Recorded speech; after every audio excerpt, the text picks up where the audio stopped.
alihi wa sahbihi wa man walah. Saudara-saudara sekalian, kita panjatkan puji syukur kehadirat Allah Subhanahu wa taala pada malam hari ini. Hadratul Mu'min berkesempatan bisa melanjutkan tradisi mingguannya di tempat yang mulia ini, di Kansus Sholawat, di waktu-waktu yang mulia ini, tinggal 2 malam sebelum perayaan Maulid Nabi Muhammad SAW. Mudah-mudahan kita termasuk orang-orang yang bergembira dan bersyukur kepada Allah Subhanahu wa taala atas diutusnya Nabi Muhammad SAW. Saudara-saudara sekalian, ada sebuah hubungan menarik antara kelembutan hati dan cinta. Kelembutan hati dan cinta, yang mana Allah Subhanahu wa taala misalnya di dalam hadis qudsi berfirman, ana indal munqasirati qulubuhum min ajli. Aku, kata Allah Subhanahu wa taala, ada bersama orang-orang yang hatinya remuk karena aku. Dan bukan sebuah kebetulan bahwasanya jika kita menilik ulang sejarah awal Islam, sejarah awal risalah Nabawiyah sallallahu alaihi wasallam, justru cahayanya Nabi Muhammad sallallahu alaihi wasallam ini mampu mengetuk, mampu merasuki hatinya orang-orang yang hatinya hancur, memasuki hati-hati yang sudah hancur. Di zaman itu orang-orang dekatnya Nabi Shallallahu Alaihi Wasallam sendiri, seperti paman beliau Abu Lahab,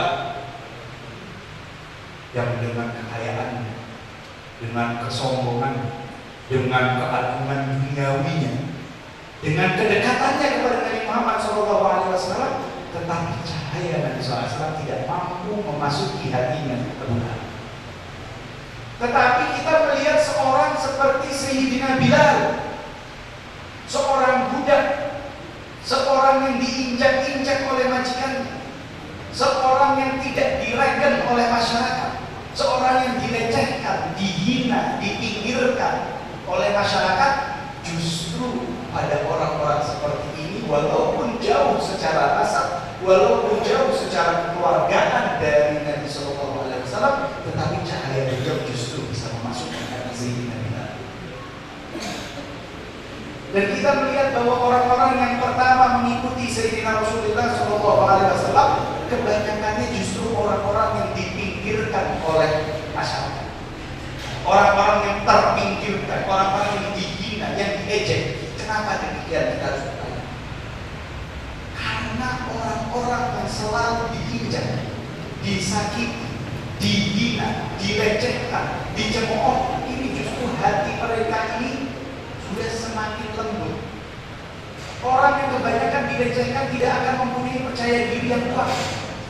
Orang yang biasa dilecehkan oleh masyarakat tidak akan mempunyai sifat kesombongan, tapi justru dia malah merasa rendah diri, malah merasa bahwa saya ini bukan siapa-siapa, saya ini gak direken sama manusia. Justru di hati-hati yang sudah hancur seperti ini, cahaya ilahi, cahaya Nabi kita Muhammad SAW mampu merasuk. Seperti katanya seorang penyair, kalau orang yang mau bikin pot atau apa itu namanya, panakiat, apa itu namanya? Gerabah, bukan gerabah. Itu kalau mau bikin pot, nanti pot sudah jadi tapi ternyata bentuknya tidak bagus, harus dihancurkan dulu. Harus dihancurkan, baru nanti dipanaskan, baru jadi pot lagi. Nah, kita juga demikian, saudara-saudara. Jika kita ingin mendapatkan cahaya Nabi Sallallahu Alaihi Wasallam, jika kita ingin cahaya itu merasuki ke dalam sesela hati kita, mengetuk selaput hati kita, maka hancurkan dulu hati kita. Hancurkan hati kita di depan Sayyidina Muhammad Sallallahu Alaihi Wasallam. Hancurkan hati kita di pintunya Allah Subhanahu Wa Taala. Pada saat kita memanggil Ya Allah, yang mana ini adalah ismuhu fi hadratil a'la, fi hadratil a'la.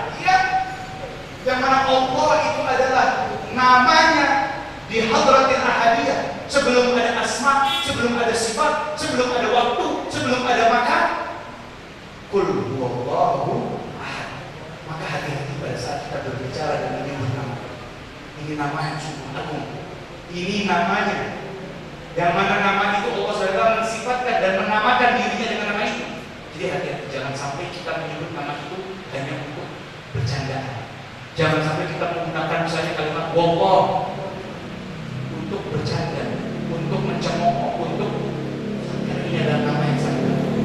Justru pada saat kita menyebut nama ini, kita harus betul-betul merasa diri kita adalah orang yang paling tidak berdaya, orang yang paling lemah, orang yang paling hancur, sehingga kita minta cahaya Allah Subhanahu wa taala memasuki relung-relung. Di antara para sahabat radhiyallahu taala anhu ada sebuah kisah menarik yang berkaitan dengan apa yang kita bicarakan malam ini. Seorang sahabat yang bernama Abdullah Dzul Bijadain. Abdullah yang terkenal dengan nama Dzul Bijadain. Dzul Bijadain itu artinya apa? Dzul Taubain, punya dua kain, dua lembar kain. Abdullah ini datang dari sebuah suku di tempat terpencil. Dan dia ini sudah banyak mendengar tentang Nabi kita Sayyidina Muhammad SAW. Dan beliau ini merasakan kerinduan yang luar biasa kepada Nabi SAW, bahkan sebelum beliau bertemu kepada Nabi SAW. Dan beliau mau beriman dan mau mengikuti Nabi SAW di Madinah, tetapi sukunya, kepala-kepala sukunya menghalangi beliau untuk pergi ke Madinah. Sampai akhirnya mungkin kelihatan Abdullah ini sudah tidak bisa diajak bicara, sudah tidak bisa, jadi akhirnya kepala sukunya ini melepaskan Abdullah, dasar kamu ke Madinah. Akhirnya Abdullah sampai di Madinah dilepaskan oleh sukunya, hanya membawa satu helai pakaian. Kekayaannya atau barang-barangnya ditinggalkan semua di kampung. Sampai-sampai beliau itu cuma punya satu baju yang sudah robek. Mau ketemu Sayyidina Rasulullah SAW, bajunya dijahit. Sebisanya dijahit.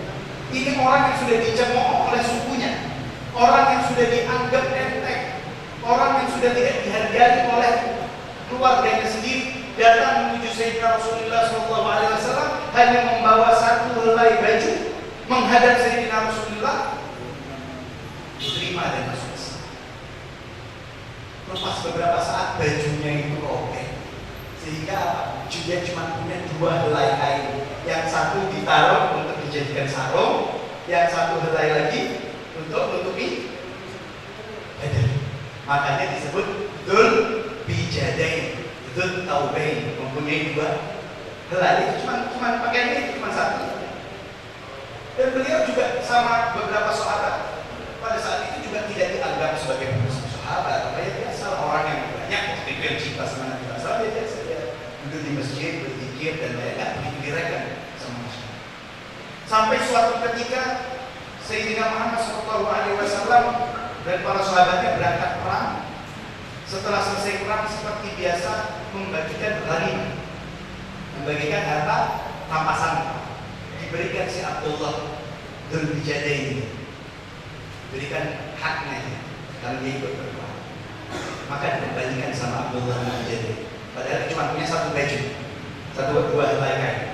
Apa katanya? Ya Rasulullah, aku berjihad bersamamu, aku pergi perang bersamamu bukan meminta ini, bukan meminta harta rampasan perang. Aku pergi bersamamu karena aku mencintaimu dan aku mengharap satu busur panah memasuki leher dan aku mati karena membela-Mu ya Rasulullah. Dia tunjukkan di leher. Akhirnya karena itu diucapkan di depan Sayyidina Rasulullah SAW, keinginan Sayyidina Abdullah Dzul Bijadain terkabul. Pada peperangan Tabuk, satu busur panah memasuki leher Sayyidina Abdullah Dzul Bijadain tepat di tempat yang waktu dia menunjukkan kepada Sayyidina Rasulullah SAW, dan beliau meninggal. Pada saat beliau meninggal, Sayyidina Abu Bakar sama Sayyidina Umar menggali kuburnya untuk beliau, dan Rasulullah SAW hadir di sini. Maka Rasulullah SAW bilang, Ya Abu Bakar, tolong dekatkan saudaramu itu padaku. Artinya jenazahnya Sayyidina Abdullah bin Jadid dekat, karena Rasulullah SAW sendiri yang turun ke bawah dan menaruhkan jenazahnya Sayyidina Abdullah bin Jadid di liang lahat. Dan apa kata Rasulullah SAW? Ya Allah, ridhoilah Abdullah karena aku ridho padanya. Ya Allah, ridhoilah Abdullah karena aku ridho padanya. Ya Allah, ridhoilah Abdullah karena aku ridho padanya. Sahabat-sahabat yang mulia, tercengang. Orang yang selama ini dipikir bukan siapa-siapa, ternyata mempunyai maqam yang lebih tinggi, mempunyai keadaan hal spiritual yang begitu tinggi, sampai-sampai diridhoi langsung oleh Sayyidina Rasulullah dan didoakan dan disentuh jenazahnya melalui tangan suci beliau. Sampai-sampai Abdullah bin Mas'ud, Sayyidina Abdullah bin Mas'ud mengatakan, aku ini kepinginnya, aku kata Sayyidina Abdullah bin Mas'ud, aku kepinginnya ini menjadi jenazah yang seperti Abdullah bin Jadid. Kok luar biasa maqam beliau sampai-sampai. Hal ini karena kecintaan yang kepada Nabi Muhammad SAW, dan kecintaan ini muncul akibat justru hati yang hancur. Maka mari di musim yang baik ini, di musim bermaulid, besok-besok masih ada terus maulid, mari kita hancurkan hati kita di depan Sayyidina Muhammad SAW, di Hadratul Muhammadiyah, supaya hati kita bisa kembali lagi, dibentuk kembali dalam bentuk yang lebih baik, sehingga bisa mampu lebih kuat menjadi qalbun mubin, qalb, hati yang kembali kepada Allah Subhanahu wa Ta'ala.